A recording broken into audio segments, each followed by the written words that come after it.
I think two egos was just coming together, two big personalities. You know, I wasn't there for that. I was just happy to be involved. I just wanted to see what's going on. You can shut down Diplomat project. I'm not talking about Diplomats. Is it? If you really want that? Nah, that's what I was asking. Can you do it? That's what I'm asking. What I'm saying. You fell out of touch with Cam. Yeah. All right, and that because, you know, back in the day, Mase and Cam, they were teammates together, they were best friends, always together. And what had happened? And just cut to the chase. There's also been some talk in the air about, you know what I'm saying, you and Cam not getting along. You know what I'm saying? Like, when was the last time that y'all spoke with each other? You know what I'm saying? I don't know, man. Finding Cam is like finding Nemo right now. When you see him, tell him I'm looking for. Yo, deadass, what is life like, bro? Nah, deadass, what is life like? So, as y'all know, Cam, Jim Jones, and Mase have been going at it for the past couple days. Like, it's been about a good 2-3 days they've been going at it. And what you could account this to is literally a byproduct of one, bad business, and also 50 being a master manipulator. So, let's take y'all back a little bit. So, boom, this all started off with Jim Jones had did an interview with Respectfully Justin, and Justin had, you know, they was talking and everything, and Jim started airing out a few people. Like, first it all started off with him talking about loyalty, then he started airing out Mase, and it was kind of crazy because he was talking about how Mase shitted on Cam. He used to stay doing this to Cam and everything, and it was crazy because he even threw a slight at Dame Dash. But now I know to y'all seeing this and probably just like, damn, where is all this coming from? What y'all seeing is years of bad business. So we are now gonna have to remember that this story is going to involve Max B, is gonna involve Stack Bundles, it's gonna involve Mase, Cam, Jim Jones, and 50, and also Prodigy slightly to a degree. So now let's take y'all back. So Jim Jones, originally, Mase taught this nigga how to rap. Jim Jones has said, Yeah, I was my own boss. Mase like, yo, I think I'll teach him how to rap. Mase actually taught you how to rap. Literally. Mase taught me how to rap. Mase actually sat me down and showed me the magic to rap. We taught you how to rap. How you ran the whole organization. But I put my life on the line for all of the shit, and you know, and everybody knew that. so the Diplomats, or Dipset, were founded in Harlem, New York, in the late 90s, or 1997 to be precise, if we really want to be technical about this shit, you know what I mean? But it was Cam, Jim Jones, Jules, and Freaky Zeke, bro. Now, Cam was like, you know what I mean? Cam was like the definite star, because if we want to bring up Mase already had a deal with Puff at this time. Mase already was signed to Puff. So now, Pete, this is all before Cam was even linking up with The Roc now. So Cam's deal was with Sony, and this is when he was dropping his early projects and everything. So now with him dropping these early projects, this is like early 2000s, know what I mean?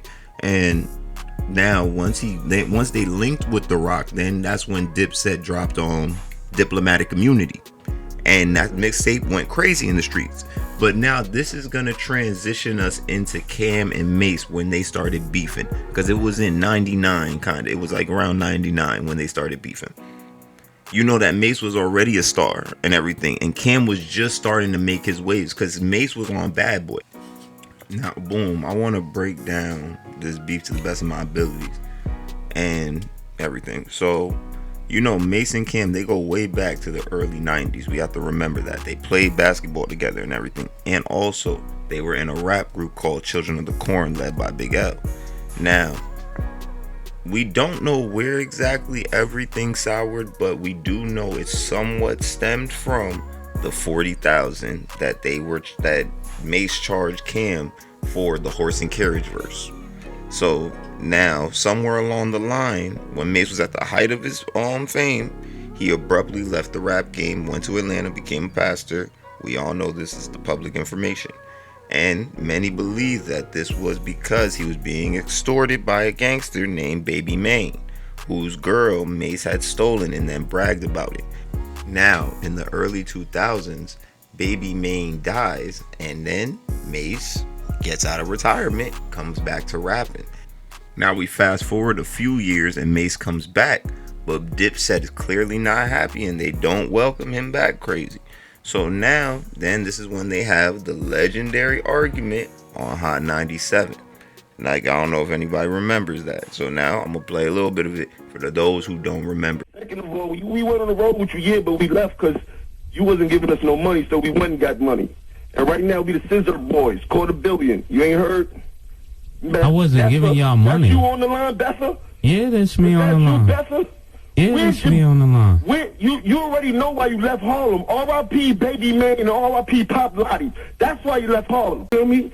So I'm just saying, like, just tell the truth. If you're going to talk about something, tell the truth. Don't talk about 50,000 in Cancun and we was going to split it and you said this is business. None of that occurred. None of that happened. Well, actually, he said that there was $50,000 he was asking you for to appear in the horse and carriage video. Me and him never discussed anything. That may have been true. Me and him never had a verbal conversation about any of that. So at the end of the day, my thing is, when you left, we did what we had to do. We got it popped. You come back and say what you... Now, after this whole altercation, that's when now you had the diss track came out, Take 'Em to Church. And as far as I can remember, Mase didn't directly respond to this on wax. He never put it on wax, but I could be wrong. I'm just saying, I just don't go at me. As I was researching, I couldn't find it, but I'm just saying I could be wrong, but I just don't remember Mase responding to this. You guys could tell me in the comments if he did. Actually, wait, no, I'm bugging. Because Mase did respond to Cam, and he responded to him on the Oracle. And on the Oracle, he had gave him some bars that explain this whole situation. Wait, hold on. Let's go back real quick. K9 on your ass, nigga, no distraction. So as y'all know, if you know, you know, Jim Jones and Cam were jumped in Rucker Park by Lil C's and his crew. This is in the early 2000s. Video infamous shows them running. If you know, you know. Can't show it on YouTube. Play the sucker part. Where was all that Rico shit when you left Jim and Rucker Park? Now, this is now Mase is dropping these bars, and Mase had dropped a bar and it said, but let's get back to that smack and that true life change. Matter of fact, I'm on the true life change. But let's get back to that smack and that true life change. And this is going back to True Life when they saying that allegedly he punched Cam in the face. Then you got to remember he had dropped another bar where he was saying after that 50 shit you moved to Orlando. And then it was saying how Cam had dipped out after the whole 50 incident with the radio shit. Cam dipped out. He said, you know what? I'm out of here. Dipped to Orlando. After that 50 shit you moved to Orlando. Now... And that was after also the True Life incident. So that was like the 50 incident, and True Life was like around the same time. Then he also rapped, nigga, RUN, you dipped on the set. I'm the fucking cough in the slime flu. The UN was a rap group Cam made when he fell out with Jim Jones. Nigga, RUN, you dipped on the set. I'm the fucking cough in the swine flu. So now the reason why I brought all that up is because that kind of summarizes the beef in pretty much its totality between Cam and Mase. Now we need to add in the other facets that have been introduced to this beef, which is now 50 Cent. Now, why 50 Cent is crucial in this is because 50 Cent was going at Cam and they had a big argument about Koch Records. Now, I know a lot of y'all probably don't know about Koch Records. Now, Koch Records was founded by Mase and his team in 2004. But things didn't go as planned. Cameron accused Mase of trying to sign Jim Jones to Koch, which only added fuel to and fire to their beef. While Mase and Cam were throwing shots at each other, Koch Records, despite its potential, never really gained much momentum. Now, Koch, Cam had argued with 50 about Koch Records live on the air with Angie Martinez and everything. And when they were arguing, 50 said that Koch is literally where rappers go for the graveyard. Like, that's like the graveyard for rappers. And he had said that because 50 had signed Mobb Deep once upon a time. 50 signed them.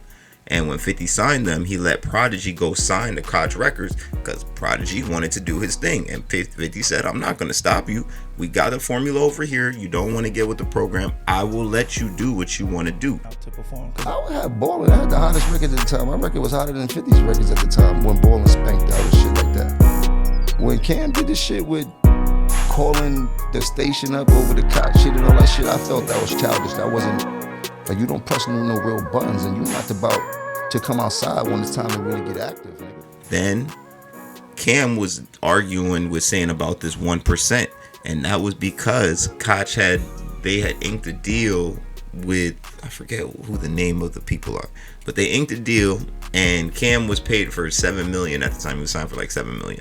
And when he was signed for $7 million, in all honesty, if Cam was getting if he was getting 1%, he should be getting $10 million. He should be having $10 million. He's not getting $10 million. So 50 was saying, hey, y'all not really making money. At the same time, Cam started trying to introduce record sales because Jim was going hard with Ballin'. They made 600. They signed they sold their company for $80 million to a company called Row Entertainment. I know exactly what you're talking about. Go ahead, I'm letting the world know. They just sold portions of it in They Canada. sold the company for $80 million. Last year, Row Entertainment made $600 million, according to the Canadian Wall Street Journal. Koch put a deal on the table for me for $7 million. I said, what are you talking about? That's not 1% of $600 million.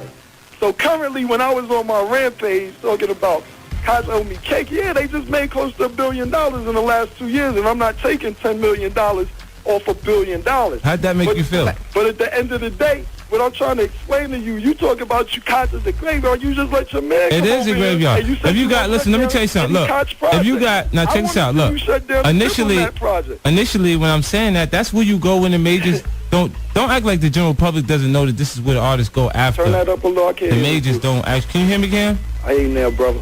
Okay. Like we clear that everybody is visible that this is where artists go after the majors won't invest in them anymore. All right, let me portion of your success. How much Lloyd Banks sold? Well, Lloyd Banks is at 300,000. And he's on a major, and Jim is at 300,000. Right. And that's great for Jimmy, but Jimmy's not. Listen, look. That's great for Jimmy.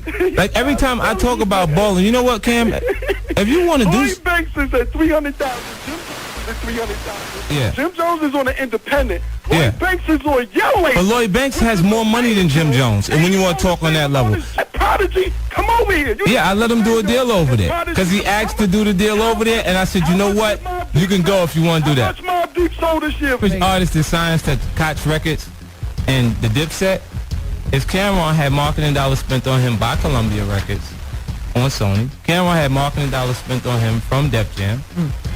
And these were major companies that promoted him like a star. So he has a stronger presence than the average artist that ends up on Koch Records. I think that he thinks that he actually is able to compete with me. Now, for those who know, 50 did take this personally. Like, this is my personal opinion, and you could debate me in the comment section if you want. Now, in my opinion, 50 never let this go, and he remembered this. This is when I think that 50 started planning that he was going to crush Jim. And this is when this whole plan went into action, because he knew that Cam only felt this confident because they had diplomats, and you know what? He was going crazy. But at this time, Jim and Cam still had issues. But now we could digress from them a little bit, because now we need to introduce Max B. And the reason why we need to introduce Max B is because we all know Max B, the wave god, everything like that.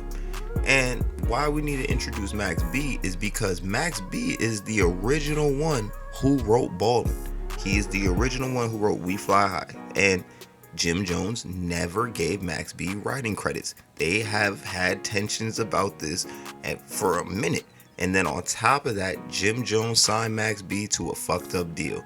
Anybody who knows it, we all know. The history had played itself out. Jim basically did some Diddy shit, and he gave back the publishing. He even quoted it in the interview, and he had said he gave back the publishing, but he did some Diddy shit by giving back the publishing when now the artists can't even recoup nothing for real off their publishing. And I just feel like loyalty is the one word that describes you. Not gonna lie, hearing Justin say this is crazy work, but let's continue. There was a time where we were always loyal to what we needed to be loyal to, and it worked because everybody got to leave out with something. Right. You know what I mean? And that was the most dopest part as I look back. I always put them in the best position they could be. Even with the dude that was locked up and shit like that, yeah, in the beginning, I took advantage of only thing I knew because that's what I learned from the leader that I had. Who was locked up? I don't say, you know who's locked up, but we ain't gonna say that. You did one of the artists I had and shit like that. In the beginning, it was like that because I was taught from, you only know what you taught, you dig? So naturally moving forward in this game is to be sold, not told. I was blinding people with the money, but I paid people more than they was worth and shit like that, you dig? But on the flip side, I took advantage of the business. That was in the very beginning. And after that experience, I never ever took advantage of nobody else in my life when it came to doing business with music. Even with that, I relinquished the ownership of his publishing, you heard? Wow. Because I could have still owned his publishing right now if I wanted to and shit like that. So boom, peep game. Jim Jones basically got the best hit of his career from Max B. Max B wrote We Fly High, and he never got writing credits on it. And then on that top of that, Jim had kept his publishing. You heard him say it in the interview. He had did Max B dirty. So for Jim to say loyalty and to say he had artists in better positions than that's crazy. That's cap. That's wild cap.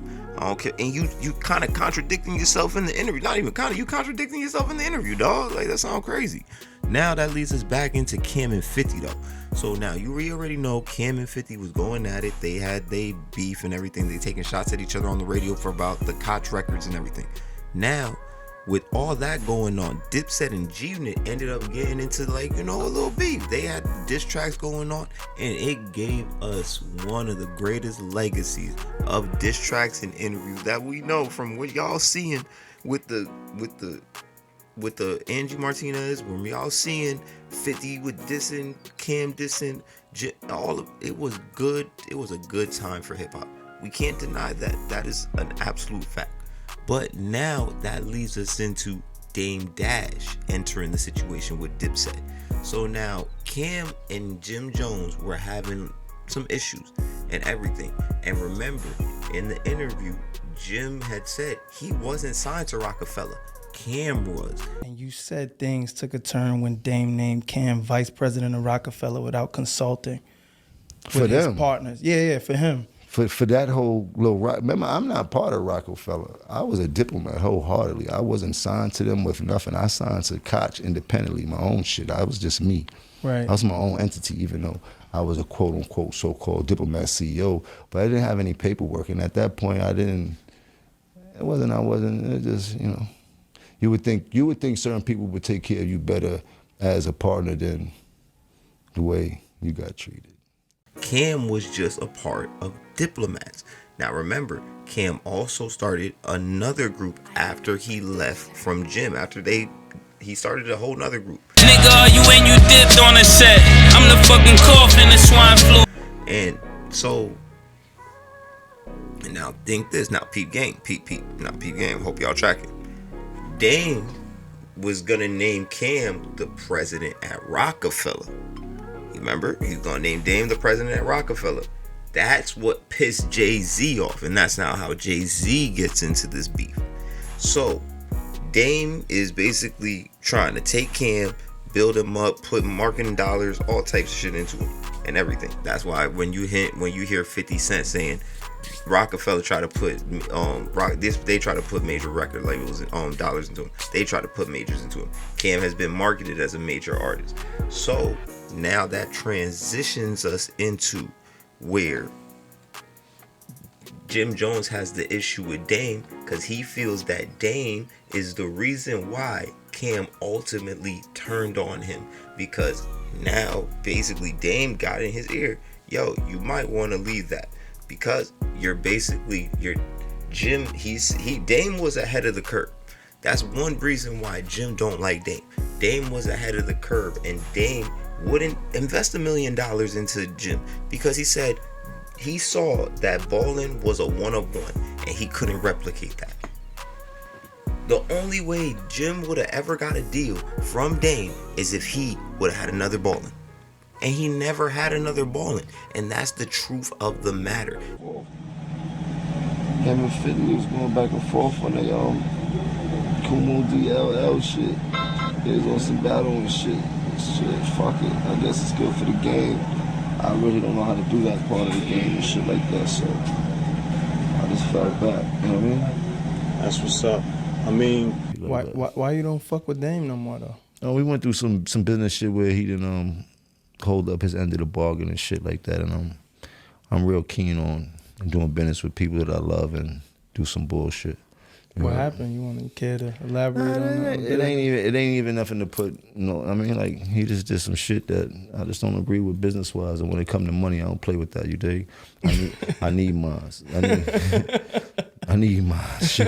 She could go left. You dig? The best way to summarize this all up is that Dame was just ahead of the curve. Dame wasn't gonna give Jim $1 million. Jim was under the impression that Diplomats was just.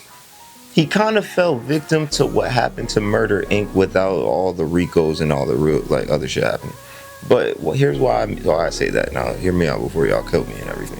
So the reason why I say he fell into like the Murder Inc. trap is because he thought that he wasn't trying to evolve, and he basically fell into the same pattern that he thought was like, okay, this is it. They say I got the formula. I got it down, and he never evolved past the gangster rapper. He never evolved past, like, I'm not saying, and I'm not discrediting him because he had the deal with Amazon and that he had the recording virtually and everything. So he does have that. I will give Jim that with his resume and everything. But aside from balling, he never had another balling record. He never really had any other success other than just being a rapper. And you could say, okay, you could look at Dame. Dame has made movies. Dame has done so many other things aside from just running Def Jam. Jay-Z has done so many other things aside from just being a rapper. Cam has done other things other than just being a rapper. Even Mase has done other things other than just being a rapper. Jim has only been a rapper. He's always been a rapper now. Since he got put on, since he got lit, he's been a rapper. And that's why I say I think that he got that deal with Amazon because what music, and that's not no knock on Jim, it's just, come on, dude, like, your music ain't the whole, you know what I mean? Like, the music ain't, it's not balling money. Like, you made, I don't even know how many ringtones you sold from balling, but you made at least 15 million off balling. So I say that all to say is just that your main money maker was the track that wasn't even yours. Max B gave you that, and you never even ever gave him credit. So now all these bad business practices, from even with you, I'm not gonna say you slime Cam, but look at how you acting with Cam right now. But you don't have this type of pressure for 50. You didn't have this type of pressure for Mano. You didn't have this type of pressure for all these different type of niggas that pressed you. And you was talking about boom shit. And I'll give this one thing to Jim. Jim used to definitely used to wild out. Back in the day, Jim used to wild out. That shit we could say. Yeah, Jim wild out. With him and his 30 niggas, they wild out a few times. I ain't gonna cap. But at the same time, who's to say how much money Jim done fucked up for Cam when he was getting banned from clubs and they like, yo, Jim can't perform here. For the ones that know, you know, like, they were like, yo, Jim can't perform here. So yeah, Jim did have a hot record. He had balling. He had all that. There was still a time where I'm just saying Jim basically capped himself off. He just thought, yo, you put a bird on it, it's gonna sell. It wasn't a key and it wasn't that CD. It wasn't gonna sell after a while, dog. It just was what it was. You gotta either adapt or die. It was that same, it's just that situation. And he could say whatever about Jules. He didn't put Jules in a better position. Look at Jules now. Look at his career. You didn't put Cam in a better position. Look at Cam. Cam put himself in a better position. Pause. Then you definitely didn't put Dame in a better position. You didn't put Mase in a better position. You didn't put Stack Bundles in a better position. You didn't put Max B in a better position. Like, what are we talking about here, dude? Like, what are we talking about here? Not taking nothing away from Jim to discredit him and his career. No. Jim has had a dope career, better than most artists. But at the end of the day, Jim was not, he can't act like, oh, yeah, I'm the significant leader. I'm the reason Diplomat went. No. Then even on top of that, to even saying you are the reason why Cam wore pink. You know, I just can't believe it. I think that shit cap. I'm sorry, I just can't believe it. Cam to me, maybe it's just maybe I'm so biased because I fuck with Cam so much. I just can't believe that you had Cam wearing pink. I can't believe that you're the reason why Cam wore pink. I'm sorry, I just can't. I can't believe you the reason why Killer was wearing pink. I'm sorry, my nigga. I just can't believe that, dog. I can't believe it. I'm sorry, you can't make me believe that. Overall, I say all this just to say is that Jim knows what it is. He knows he's had bad business practices. He knows he done sleazed a lot of niggas out. He done said it. He done. Come on, man. He did a lot of dudes greasy. It is what it is. Hopefully, Jim can learn from this. He can learn from this and just stay out of just stay out the way, dog. Just take it what it is. Stay out the way. There's no reason to argue the truth, Jim. The truth is, you did sleazy business, dog. Like, you didn't put people in better positions. You could say, what, you made them famous. And it's like, even now, like, does being next to Jim Jones make you more lit? Yeah, you're going to be able to network with some individuals. But I'm just saying, I just don't think that Jim Jones is the changing, like, the ground-breaking, changing, life-changing person. If you meet, it's like, and I say this to say, because take up Jim Jones. If you meet a Jim Jones, you could, let's look at everybody involved in this beat. You meet Jim Jones, you meet Cameron, or you meet Mase, or you meet 50. We'll just use those. Who do you really think is gonna take you to the next level? The furthest, and I'm talking about to the furthest capabilities your career could go. You're not gonna say Jim Jones. I'm sorry, you don't think Jim is gonna take you to the peak. You just don't. Jim's not a good leader. It just is what it is. He's dope in the fact that he persevered and he accomplished something that not many people accomplished, and I'm not gonna take that away from him. At the end of the day, Jim, you wild. You did some greasy shit, you did some grimy shit to your artists, and you know what? People are starting to see it now today. And it shows, bro. We know the history. We've seen it in real time. For the ones that know, we know, bro. Just saying. But other than that, you already know it's your boy, the shooter. We all got a shot. I just decided to take it. And you already know I'm out. You should have gave me the $1 million. That's my attitude. Like, Yeah. I don't let shit discourage me. It encourages me when people tell me no or try to block me from doing something I know I could do and shit like that. And I was telling Cam, like, shit. And Diplomat is the name. People are gonna go to the store to buy the record. They don't give a fuck who printed up. You heard? So we